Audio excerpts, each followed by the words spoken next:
ಅಮರಗೌಡ cross ಬಳಿ ಅಪಘಾತ, ಇಬ್ಬರು ಬೈಕ್ ಸವಾರರಿಗೆ ಗಂಭೀರ ಗಾಯ. ಚಾಲಕ ನಿಯಂತ್ರಣ ತಪ್ಪಿ ರಸ್ತೆ ಡಿವೈಡರ್ಗೆ ಡಿಕ್ಕಿ.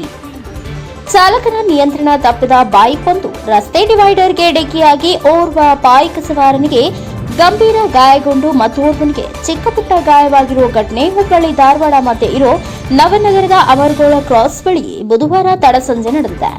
ಬೈಕ್ ಸವಾರರು ಧಾರವಾಡದಿಂದ ಹುಬ್ಬಳ್ಳಿಗೆ ವೇಗವಾಗಿ ಬೈಕ್ ಚಾಲನೆ ಮಾಡಿಕೊಂಡು ತೆರಳುತ್ತಿದ್ದ ವೇಳೆ ಈ ದುರ್ಘಟನೆ ಸಂಭವಿಸಿದೆ ಎಂದು ತಿಳಿದುಬಂದಿದೆ.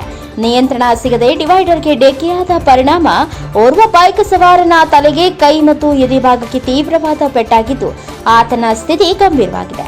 ಹಿಂಬದಿಯ ಚಾಲಕನಿಗೂ ಗಾಯವಾಗಿದೆ. ಇನ್ನು ಘಟನೆ ನಡೆಯುತ್ತಿದ್ದಂತೆ ಸ್ಥಳೀಯರ ಗಾಯಾಳುಗಳ ರಕ್ಷಣೆ ಮಾಡಿ ಆಂಬ್ಯುಲೆನ್ಸ್ ಸಹಾಯದೊಂದಿಗೆ ಕಿಮ್ಸ್ ಆಸ್ಪತ್ರೆಗೆ ರವಾನಿಸಿದ್ದಾರೆ. ಘಟನಾ ಸ್ಥಳಕ್ಕೆ ನವನಗರ ಪೊಲೀಸರು ಭೇಟಿ ನೀಡಿ ಪರಿಶೀಲನೆ ನಡೆಸಿದ್ದಾರೆ. ಪೊಲೀಸರ ತನಿಖೆಯ ನಂತರವಷ್ಟೇ ಗಾಯಾಳುಗಳ ಮಾಹಿತಿ ತಿಳಿದುಬರಬೇಕಿದೆ. ಸಂತೋಷ್ ಮೇದಾರೆ, ಹುಬ್ಬಳ್ಳಿ.